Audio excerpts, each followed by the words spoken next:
Well, here we are, trying something a little...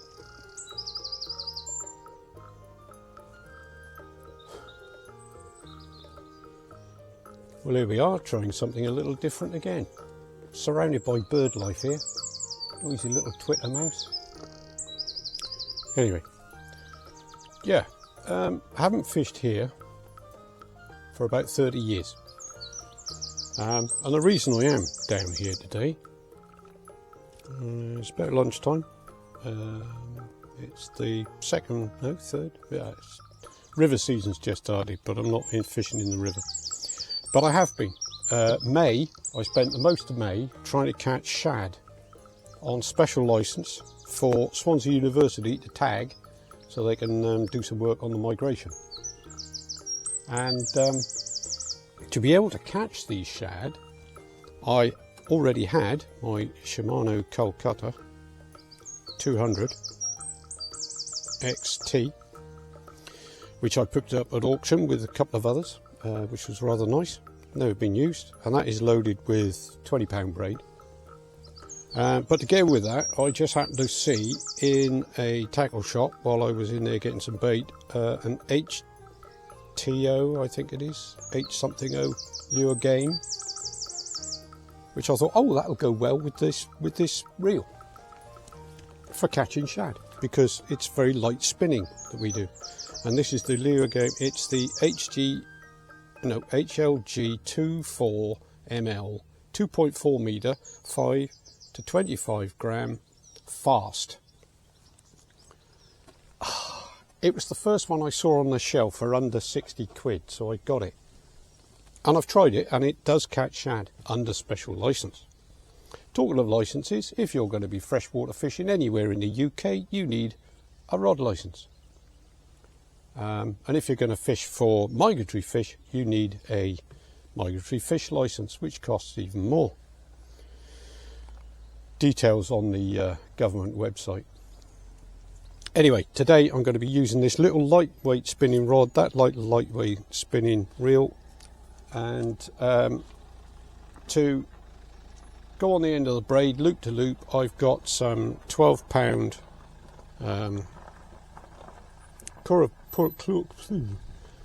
fluorocarbon. So I'm going to be spinning for perch, possibly zander. You guess where I am yet?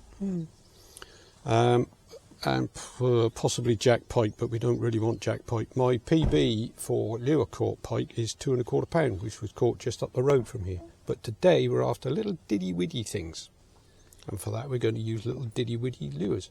This is a size 00 Meps with a treble. I don't like using trebles, but that's what's on there. So that's the smallest. What I have done with this Meps is I've stripped it down and I've put a single size 6 on there, barbless. And that is the one I think I'll start with, because I like that. Now, if this isn't going to be heavy enough, what I can do is I can slide on some extra weight, which I just happen to have in this little container here. I've got little drilled balls. Comments to yourself, please. But I've also got some 1/2 ounce or 20 gram barrel weights, and these are actually from Flying Seas. They dug out of old Flying Seas that were otherwise knackered. I've got some swivels in here, and I've got some beads. I've got some other lures. I've got like this little sand eely thing, yeah, and I've got a little drop shot, which I think is rather cute. So I'm going to stick that on first. And the plan is not to fish straight away. I'm going to walk down the venue for maybe 300-400 meters and fish my way back. The reason for that is I can see what swims are available on the way down, and then work out how I'm going to fish them back. Now, the reason for that is I'm only going to fish for a couple of hours, because this is purely... Oh, all right. This is purely reconnaissance. Not that one. What clip I got? Where is it? Oh, there it is. Clippers. I got to admit, this has got to be the lightest form of fishing you could ever possibly do. Not only with the gear, but with what you're catching at the same, what you're carrying. Right, well, we've got away from the madness that was the car park. Only a small car park, but very popular. Southern end of Frampton-on-Severn. And yes, we're on the Gloucester to Sharpness Canal. Right, now, this section is a little wilder and woollier than the ones you get up towards Gloucester, which seem to be the favoured area for your zander hunters. But then again, it's fish to buggery. The fish up there can probably name every single lure available to man. Down here, I know they're not so used to it, and I can't see from my position on the bank, but somewhere along here there is a reed bed right in on this side somewhere, and that's what I'm looking for, because even as far back as the mid-90s, 1990s that is, there was zander there. As I said before, my PB lure caught pike, not on this canal but further up at Saul Junction where it goes up into the Stroud water, was 22¼ pound. I am not after those. I'm not after pike. Jack pike maybe, but I can't handle anything much bigger than a couple of pound on this gear. Anyway, let's see if we can find this reed bed, and we'll start from there and work our way back up. There are a lot more boats moored here than there used to be, and that gives us a clear bank, but I like this. You see, somebody's been down here course fishing, probably after the bream, and they've cleared a nice patch for me, and there are several of these as you walk on down, so that's what I'm looking for. Right, I'll shut up, let's get on with it.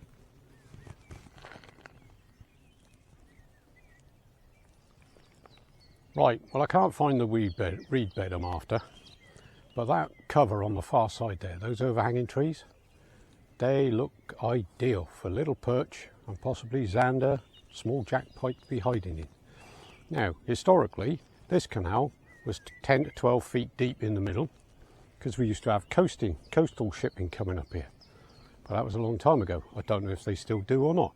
Anyway, it's deepest in the middle, and then it suddenly shelves up about a rod length out. That's a normal rod, 10 to 12 foot out. It shelves up, and then you've got this platform on this side and the far side. I suspect the platform on the far side will be even bigger. And there are some lilies over there, so we'll try and cast over there and bring the jig back right the way across. The alternative is to cast diagonally across the canal so that we bring the lure in over the drop off the ledge, and that's where the perch should be hanging out.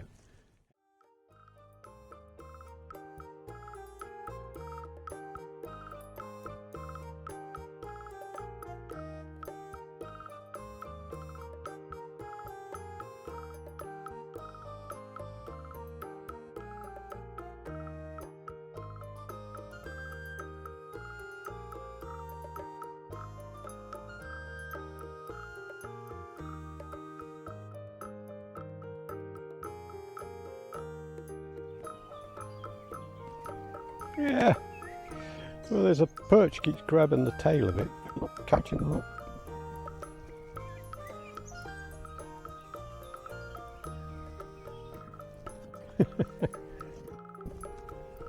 Now, if that was a Meps, he would have had the hook, wouldn't he? So, let's put a Meps on, shall we?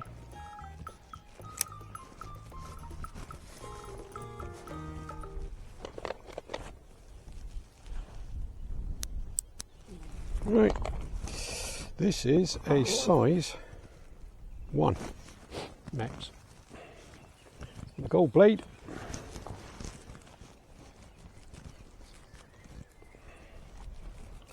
And we'll just wang it right out to start with. like that. And bring that back with a very slow retrieve. Get it spinning first. Very simple, slow wind.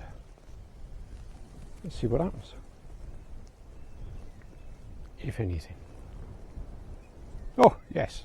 You see? Change of gear, change of tactics. And we get an annoying little perch. Well, it's not annoying, are you? Hello. Come here, little spiky one. And that managed to take that barbless size 6. Feisty little beggars, aren't they, eh? And that was on cast number 1. So, let's just keep at it. And that's what it's about, isn't it? Catching fish. We're not here to catch monsters. We're here to catch fish. Now that took the lure just 6 feet in front of the rod tip, which is 10 to 12 feet in front of me.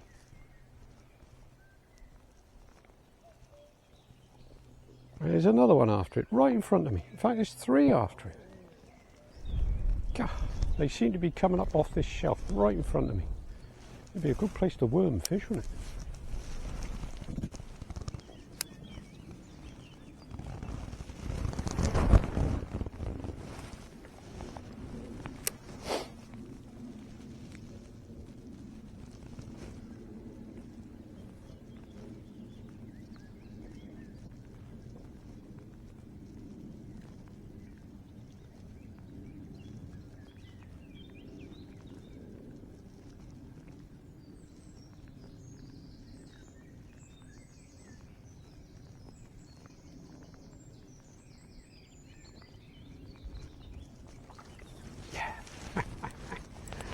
And again, oh, same sort of size. Oh, there we go.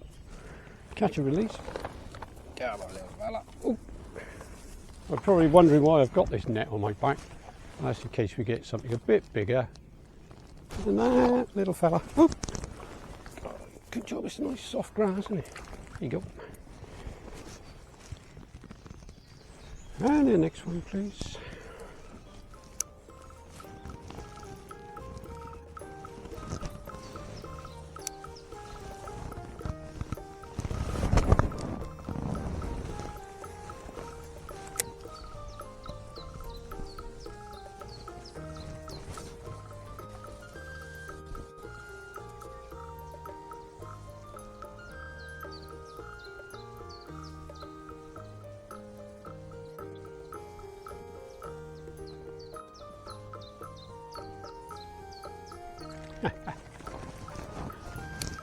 That wasn't a dumb one, he came up off the bank.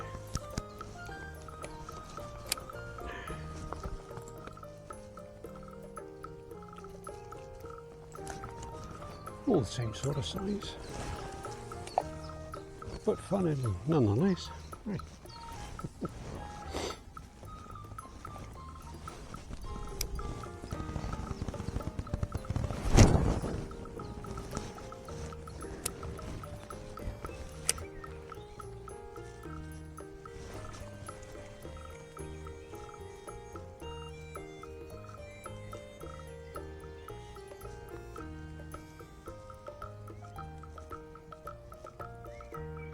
Ooh, whole shoal of little perch, and some not so little.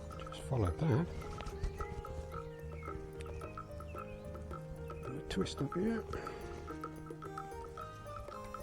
There we go.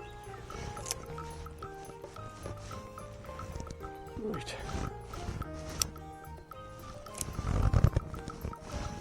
Let's try that again. There we go. Pushing through the reeds here.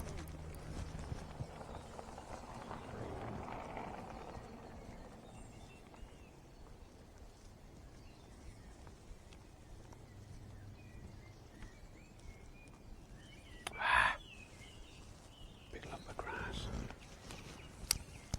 Big lump of grass. That's annoying.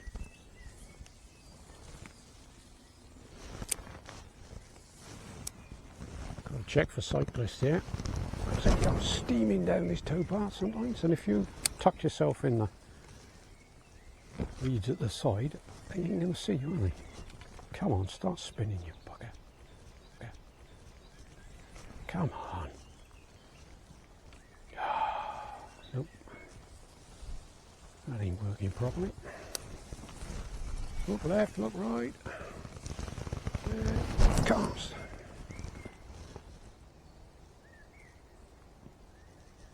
Nope. Let's move on.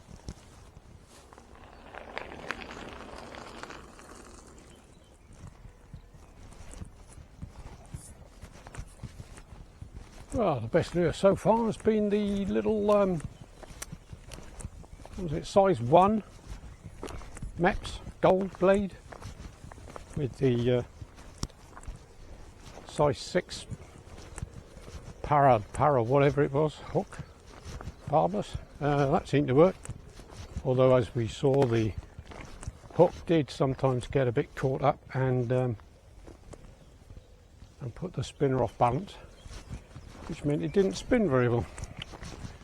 Hey ho, but there we go. Right, just heading back up towards the car park now, fishing with the Tassie Dell as we go. It's been a nice couple of hours. I've learnt a couple of things. I've rediscovered a couple of things, like this Canal towpath is busy. But the number of canal boats here moored up is hundreds more than ever used to be. Anyway, we just come to another little patch here that's been cleared by summer angler. So I'm going to set you down and you can watch me casting to infinity and beyond.